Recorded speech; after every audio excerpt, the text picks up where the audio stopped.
बच्चों, आज के क्लास में द्विघात समीकरण की प्रश्नावली के प्रश्नों को हल करेंगे। इसमें एक्सरसाइज जो है प्रश्नावली 4.1 पर हम के प्रश्नों को देखेंगे। प्रश्न नंबर 1, जांच कीजिए कि क्या निम्न द्विघात समीकरण है या नहीं है। बहुत ही सिंपल क्वेश्चन है, ऐसा आता भी है बोर्ड में, 1 नंबर में आ जाएगा। जांच कीजिए कि क्या निम्न द्विघात समीकरण है या नहीं। तो द्विघात समीकरण होने के लिए क्या होना चाहिए, जो उसमें चर है, जैसे यक्स चर है ना, इसका अधिकतम घात क्या होना चाहिए, 2 होना चाहिए, तब तो द्विघात होगा, अन्यथा द्विघात नहीं होगा। तो यहाँ तो हम देख रहे हैं कि अभी दिखाई नहीं दे रहा है, इसको कुछ सरल करेंगे तब पता चलेगा। इसे भी सब कुछ सरल करेंगे तभी पता चलेगा। तो सरल करने के लिए हम लोग बहुत बीजगणित में कैलकुलेशन किए हुए हैं, उस आधार पर करेंगे। जैसे हम थोड़ा सा जो जटिल दिखाई दे रहा है उसको हम ले रहे हैं। 8वां जो प्रश्न है ये वाला, x³ - 4x² + 1, इसको हम सिंप्लीफाई करेंगे, बराबर x³ - 2 का क्यूब -3 × x। अब देखो यहाँ लिखा है x - 2 का होल क्यूब, हम डायरेक्ट कर दिए यहाँ पे, इतना बराबर है x - 2 का होल क्यूब। तो a - b का होल क्यूब तुमको हम 9th में ही फार्मूला बताए थे, कक्षा 8 में बताते हैं, 9th में बताए थे। x - 2 है, यानी a - b का होल क्यूब का फार्मूला कितना होता है, ये है a³ - b³ - 3ab कोष्टक में a - b। उसी पर इसको हम तोड़ देते हैं। तो देखो a की जगह पर x है तो x³, b की जगह पर 2 है तो -2³, फिर यहाँ 3 होता है, फिर a और b होता है, x × 2 हो गया, फिर a - b होता है।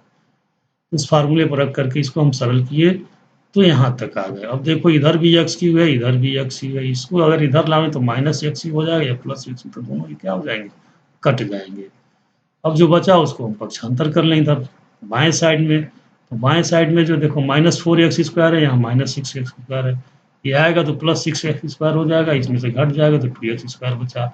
इसके बाद 12x को जब इधर लाएंगे तो -12x हो जाएगा। यहाँ देखो -8 है, इधर आएगा तो +8 होगा, +1 पहले से है तो +9 हो जाएगा, बराबर 0। द्विघात समीकरण, तो देखो ये द्विघात समीकरण दिखाई दे रहा है। ठीक है, इसी प्रकार से बाकी सभी प्रश्नों को हल कर सकते हैं। ठीक है, तुम लोग कर लेना, केवल जो है उसको सरल करना है। सरल करने के बाद से देखना है कि उसमें चर का घात अधिकतम 2 है, तब तो द्विघात है, अन्यथा द्विघात नहीं है। प्रश्न नंबर 2 देखो, द्विघात समीकरणों के रूप में निरूपित कीजिए। अब द्विघात समीकरण के रूप में हमें जो है इस इबारती प्रश्न को पढ़ करके और कुछ चर का मान करके इसे हमें द्विघात समीकरण के रूप में लिखना है, हल नहीं करना है। तो देखो हम पढ़ रहे हैं कथन को। तो एक आयताकार भूखंड का क्षेत्रफल 528 वर्ग मीटर है, क्षेत्र की लंबाई चौड़ाई के 2 गुने से 1 अधिक है। हमें भूखंड की लंबाई तथा चौड़ाई ज्ञात करना है। प्रश्न है कि एक आयताकार खेत है, ठीक है, या भूखंड है, का क्षेत्रफल दिया हुआ 528 वर्ग मीटर, और फिर उसकी चौड़ाई और लंबाई में जो है तुलनात्मक जो है संबंध दिया है। तुलनात्मक संबंध दिया है, कह रहा है कि क्षेत्र की लंबाई चौड़ाई के 2 गुने से 1 अधिक है। तो माने हम जिसे तुलना किया जाता है उसी को मानते हैं। तो चौड़ाई से लंबाई की तुलना की गई है, तो मान ले चौड़ाई उसका कितना है, x है, तो चौड़ाई x हो गया। तो प्रश्न में क्या कर रहा है, चौड़ाई के दूने से लंबाई 1 अधिक है, तो चौड़ाई के दूना करेंगे तो 2x हुआ, और 1 अधिक करेंगे तो 1 उसमें जोड़ देंगे, यानी लंबाई कितना हो जाएगा 2x + 1, और चौड़ाई कितना हो जाएगा x। और क्षेत्रफल क्या होता है, भूखंड का क्षेत्रफल या आयताकार खेत का क्षेत्रफल क्या होता है, लंबाई गुणे चौड़ाई। तो लंबाई निकाल दिया 2x + 1, और चौड़ाई है x, तो 2x + 1 में x का गुणा करेंगे, बराबर कितना लिख देंगे 528। देखो हमने हल किया, माना भूखंड की चौड़ाई x मीटर, तो प्रश्नानुसार लंबाई कितना हो जाए 2 गुणे चौड़ाई धन 1, ये दिया हुआ 2x + 1 मीटर हो जाएगा। दिया है क्षेत्रफल, क्षेत्र का क्षेत्रफल बराबर 528, और क्षेत्र आयताकार है तो लंबाई गुणे चौड़ाई होगा, तो लंबाई 2x + 1 है, चौड़ाई x है, तो दोनों का गुणनफल कितना होगा 528। अब इसका गुणा करेंगे द्विघात समीकरण बन जाएगा। यही तो करना था। इसके बाद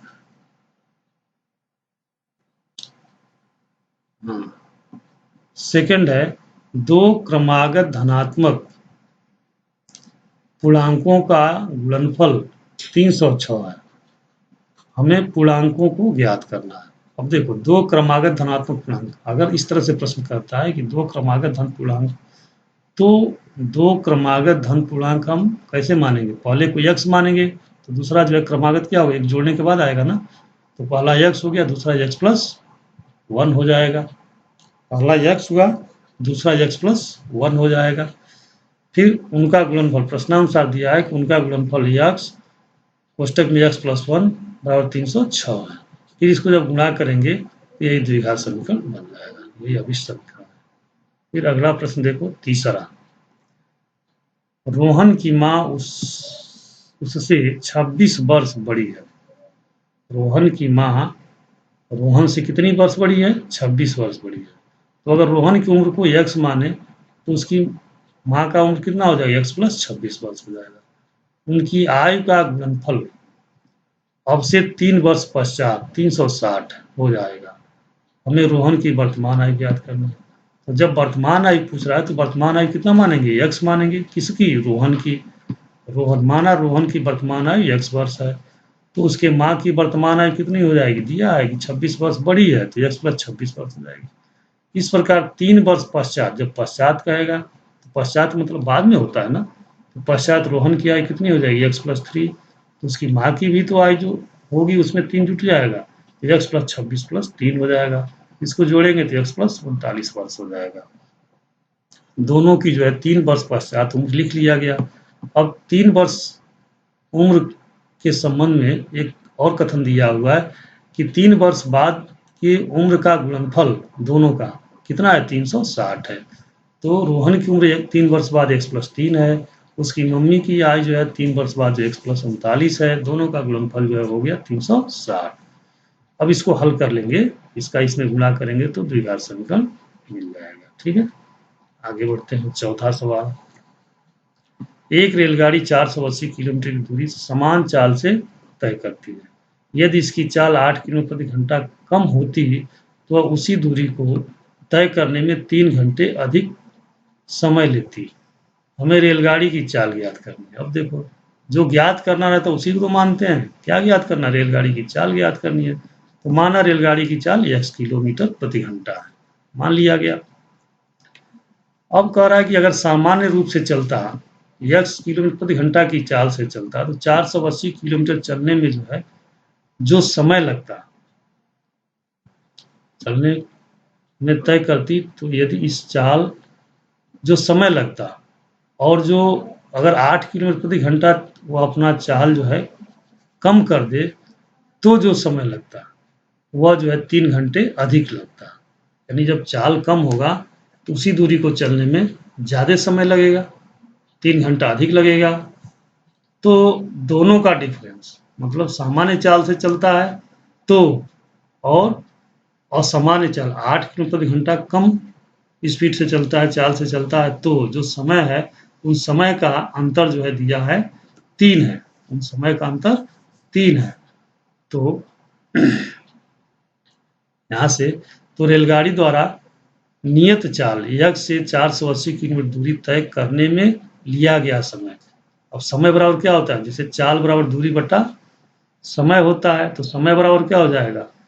दूरी बटा चाल हो जाएगा। तो 480 दूरी है और x जो है चाल है, इससे भाग कर देंगे तो क्या आ जाएगा? समय।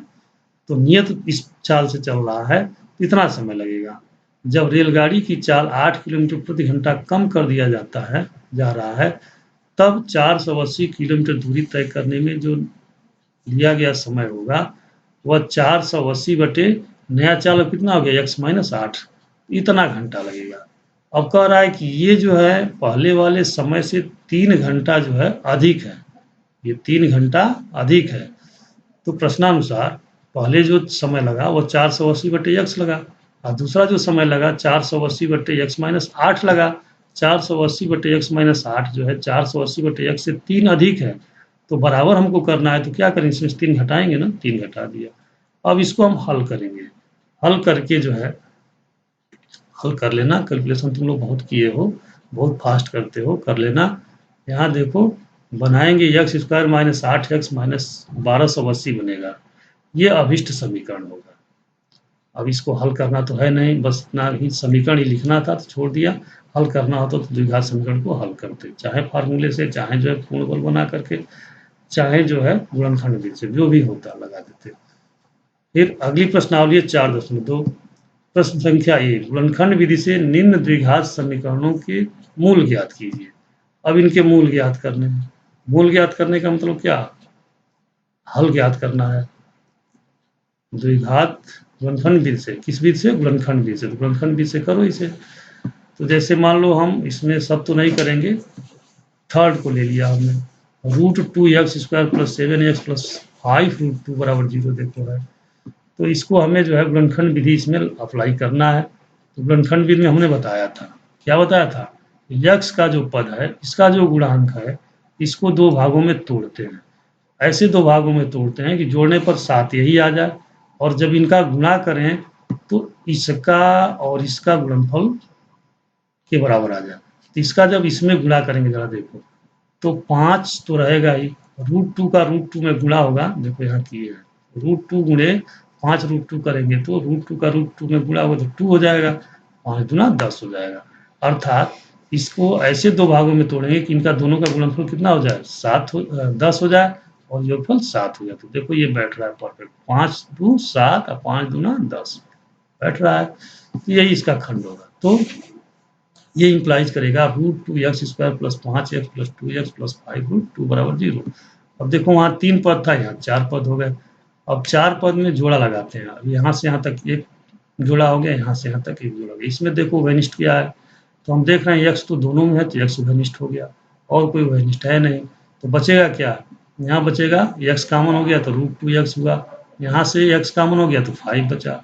अब देखो इन दोनों पदों में क्या कॉमन है, यहाँ हम देख रहे हैं कि और कोई कॉमन तो नहीं है, लेकिन √2 जो है यहाँ से कॉमन लेते हैं तो इसमें भी √2 बन जाएगा, इसलिए कि √2 गुणे √2 होता है, दो खंड हो जाएंगे, एक खंड बाहर हो जाएगा। तो √2 हमने जब बाहर लिया तो यहाँ बचा √2x प्लस 5। अब देखो √2x प्लस 5, √2x प्लस 5, यहाँ दोनों जो है दो पद हुए, दोनों पदों में √2x प्लस 5 जो वेनिष्ठ हो गए, √2x प्लस 5 को कॉमन ले लिया, तो क्या बचा, x प्लस √2 बचा, बराबर 0 हुआ।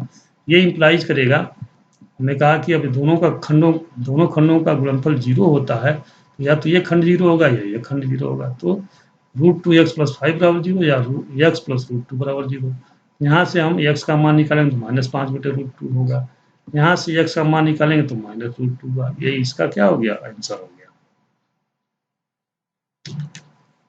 चौथा भी सवाल कर दे रहे हैं, क्योंकि यहाँ 1/8 दे दिया है, तुम लोग सोचोगे कि कैसे इसको फैक्टराइज करेंगे, तो इसे हम कर दे रहे हैं। देखो 2x² माइनस x प्लस 1/8 का जो है हमें गुणनखंड करना है, तो गुणनखंड करने के लिए इस 8 को हम जो है यहाँ से हटाना चाहेंगे। कैसे हटा देंगे, अब देखो इसको जोड़ें अगर, तो इसका लघुत्तम क्या होगा, 8 होगा, फिर इसका हर एक है, 1 से भाग करें तो 1 8 8 का इसमें गुणा करें 8 दूनी 16, या इसको हम लंगड़ी जोड़ ही कर लेते हैं, यानी इसका इसमें गुणा कर देते हैं, जो जिसके हर के नीचे हर में 1 है उसमें इसका गुणा कर दे सीधे सीधे, तो 8 दूना 16, फिर यहाँ हो जाएगा 8, और यहाँ क्या हो जाएगा, 8 का गुणा करेंगे तो यहाँ तो 1 हो जाएगा, नीचे 8 हुआ, 8 का तिर्यक गुणा करेंगे 0 में जाएगा, 8 गुणे 0 बराबर 0, यानी 16x² माइनस 8x प्लस 1 बराबर 0 के रूप का हो गया।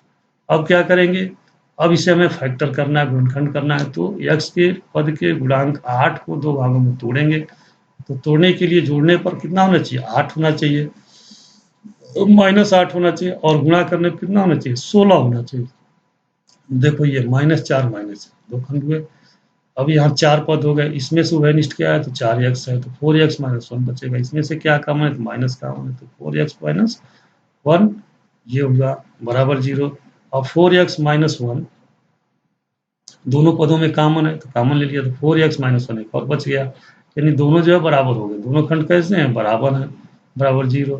तो 4x माइनस 1 बराबर 0 या 4x माइनस 1 बराबर 0, यानी x बराबर 1/4 या x बटे 1/4। दोनों रूट्स क्या हो गए, बराबर हो गए। तो जरा एक बात याद कर लो, दोनों रूट्स कब बराबर होते हैं, जब विवितकर का मान 0 होता है, जब विवितकर का मान 0 होता है, अर्थात इस द्विघात समीकरण का विवितकर निकालें उसका मान क्या आएगा, 0 आएगा, क्योंकि दोनों हल इसके क्या हो गए, बराबर हो गए। अतः यहाँ पर दोनों मूल बराबर है। आगे बढ़ते हैं, प्रश्न नंबर 2। अब ये देखो कथनात्मक प्रश्न है, ये भारतीय प्रश्न है। फर्स्ट है, जान और जीवंती के पास कुल मिलाकर 45 कांचे थे। कांचे का मतलब वही गोली, शीशे की जो गोली होती है। फिर दोनों पांच कांचे खो देते हैं, दोनों के पास से 5-5 कांचे गोली जो है गायब हो जाती है। अब उनके पास कांचों की संख्या का गुणनफल 124 है। प्रारंभ में उनके पास कितने कांचे थे। तो प्रारंभ में पूछ रहा है, तो प्रारंभ में कांचों की संख्या मान लो दिया है कि कुल मिलाकर 45 है ना, दोनों के पास कुल मिलाकर कितने कांचे हैं, तो 45 है। तो एक के पास, जान के पास मान लो कि x कांचे थे, माना जान के पास x कांचे थे, तो जीवंत के पास कितने होंगे, तो जो टोटल 45 था, x इसी के पास है, तो 45 में से x घटाएंगे तो जीवंत के पास आ जाएगा। तो जीवंत के पास कांचों की संख्या 45 माइनस x हो गई। जब दोनों 5-5 कांचे खो देते हैं, तब इन दोनों के पास कितने कांचे बचेंगे, तो जान के पास हो जाएगा x माइनस 5, पहले से x था उसमें से 5 गिरवा दिया तो x माइनस 5 हुआ। जीवंत के पास 45 माइनस x था, उसमें से 5 खो दिया तो माइनस 5 कर दिया, इतने कांचे होंगे। अब इन दोनों संख्याओं के बीच एक संबंध दिया है कि 5-5 खोने के बाद से जो कांचे बचे उनका गुणनफल 124 है। तो 5 खो दिया तो x माइनस 5, 5 खो दिया तो कितना हुआ, इन दोनों का गुणनफल किया बराबर 124 दिया हुआ प्रश्नानुसार लिख करके, है ना। तो फिर इसको जब हल करेंगे तो ये द्विघात समीकरण बन जाएगा। अब इस द्विघात समीकरण को हम हल कर लेंगे, ये तुम लोग करना, हम नहीं करेंगे। फिर सेकंड है कि एक कुटीर उद्योग एक दिन कुछ खिलौने निर्मित करता है। बहुत ही अच्छा प्रश्न है, देखो, एक कुटीर उद्योग एक दिन कुछ खिलौने निर्मित करता है। प्रत्येक खिलौने का मूल्य 55 रुपए में से उस दिन निर्मित खिलौनों की संख्या को घटाने पर प्राप्त संख्या के बराबर है। उस दिन कुल निर्माण लागत 750 थी। उस दिन निर्माण के लिए खिलौनों की संख्या ज्ञात कीजिए। अब चलो खिलौनों की संख्या पूछ रहा है, तो खिलौनों की संख्या को जो है निर्मित कुल खिलौनों की संख्या को मान लें x, जो पूछता उसी को मानते हैं। तो माना उस दिन निर्मित कुल खिलौनों की संख्या x है।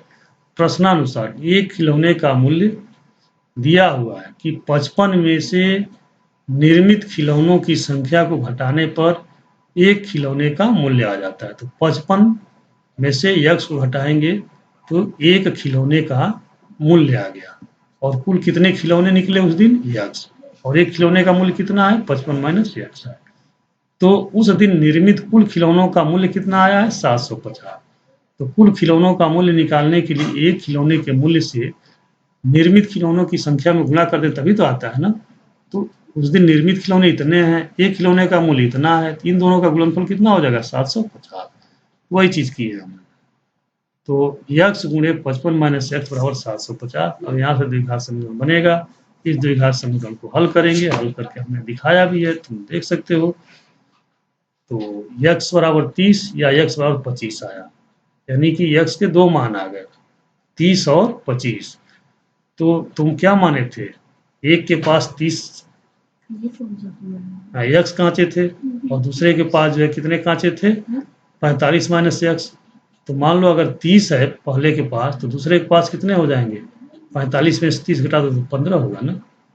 और अगर पहले के पास 25 है तो दूसरे के पास कितने हैं, तो 45 में से 25 घटा दो कितने बचेंगे, 45 में से 25 घटा दो तो 20 बचेंगे। तो इस तरह से है, मतलब ये भी हो सकता है, ये भी हो सकता है। इसके बाद प्रश्न नंबर 3 है, ऐसी दो संख्याएं ज्ञात कीजिए जिसका योग 27 है। ऐसी दो संख्याएं ज्ञात कीजिए जिसका योग 27 है और गुणनफल 182 है। तो ऐसी दो संख्याओं वो ज्ञात कीजिए जिसका योग जो है 27 है। देखो योग 27 दिया है, तो यहाँ से हम उन संख्याओं को अलग अलग लिखेंगे। मान लिया कि पहली संख्या जो है यक्स है, दूसरी संख्या कितनी हो जाएगी 27 माइनस यक्स हो जाएगी, यही होगा। तो अब उन दोनों का गुणनफल दिया है 182 है, तो यक्स गुणे 27 माइनस यक्स बराबर कितना होगा 182। अब यहाँ से द्विघात समीकरण बन जाएगा। हल करेंगे यक्स के जो है 2 मान आएंगे, निकाल लेंगे जो है। फिर जो है प्रश्न नंबर 4 को देखो, 2 क्रमागत धनात्मक पूर्णांक ज्ञात कीजिए जिनके वर्गों का योग 365 होगा। 2 क्रमागत धन पूर्णांक की बात करेगा तो क्या कहेंगे, पहला जो है पहला पूर्णांक क्या है यक्स, तो दूसरा कितना हो जाएगा x+1। फिर इनका जो है वर्गों का योग कह रहा है कि 365 है, यानी यक्स स्क्वायर प्लस x+1 का होल स्क्वायर बराबर कितना है 365। तो प्रश्नानुसार हमने लिख लिया यक्स स्क्वायर प्लस x+1 का होल स्क्वायर बराबर 365। अब इसको जब सरल करेंगे तो एक द्विघात समीकरण बनेगा। इस द्विघात समीकरण को हल करेंगे तो वह संख्या हमको मिल जाएगी।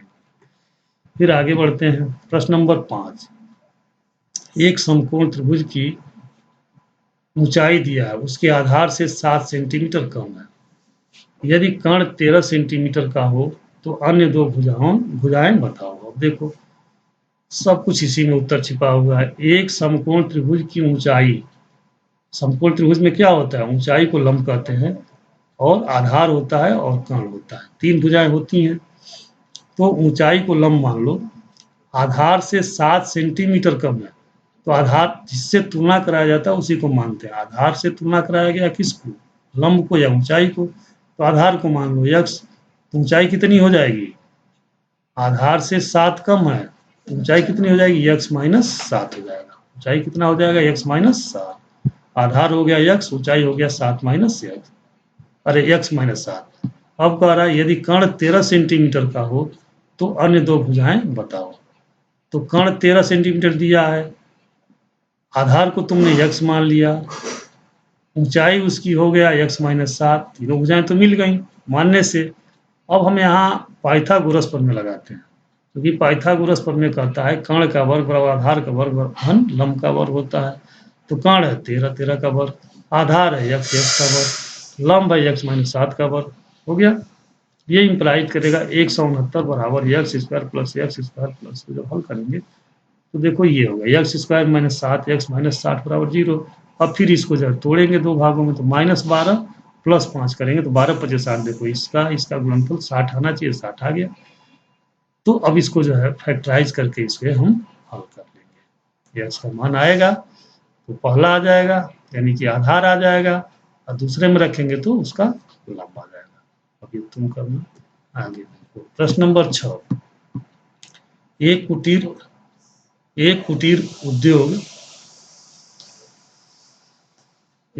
उद्योग एक दिन में कुछ बर्तनों का निर्माण करता है। एक कुटीर उद्योग एक दिन में कुछ बर्तनों का निर्माण करता है। एक विशेष दिन यह देखा गया कि प्रत्येक नग की निर्माण लागत उस दिन निर्माण किए गए बर्तनों की संख्या के 2 गुने से 3 अधिक थी। यदि उस दिन कुल निर्माण लागत 90 रुपए थी तो निर्मित बर्तनों की संख्या और प्रत्येक नग की लागत ज्ञात कीजिए। तो ऐसे प्रश्न को माना एक दिन में निर्मित बर्तनों की संख्या कितनी है x, तो प्रत्येक नग की निर्मित लागत कितना हो जाएगा 2x + 3। देखो यहाँ दिया हुआ एक कुटीर उद्योग एक दिन में कुछ बर्तनों का निर्माण करता है। एक विशेष दिन यह देखा गया कि प्रत्येक नग की निर्माण लागत उस दिन निर्माण किए गए बर्तनों की संख्या के 2 गुने से 3 अधिक है। देखो संबंध दिया हुआ है, तो यही चीजें हैं। माना कि एक दिन में निर्मित बर्तनों की संख्या x है, तो प्रत्येक नग की निर्मित लागत कितना हो जाएगा, दिया हुआ है कि उसके दूने से 3 अधिक है, 2x + 3 रुपया हो गया। अब प्रश्नानुसार कह रहा है यदि उस दिन की कुल निर्माण लागत 90 रुपए थी तो निर्मित बर्तनों की संख्या और प्रत्येक नग की लागत ज्ञात कीजिए।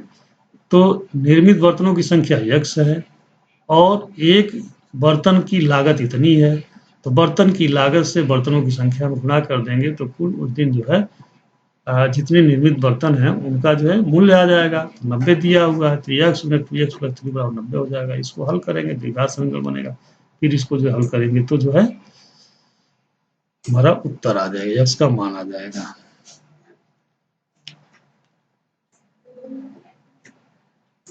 अब इसके बाद हम लोग अगले क्लास में चर्चा करेंगे ये प्रश्नावली 2 प्रश्नावली इसमें हमने हल किया है, 4.1 और 4.2। इनके सभी प्रश्नों को हमने भरसक हल किया है। बाकी अगर कुछ छूट गया होगा तो उसे तुम लोग कंप्लीट करना। उसके बाद भी अगर समझ में ना आवे तो फिर तुम हमसे पूछ सकते हो। धन्यवाद।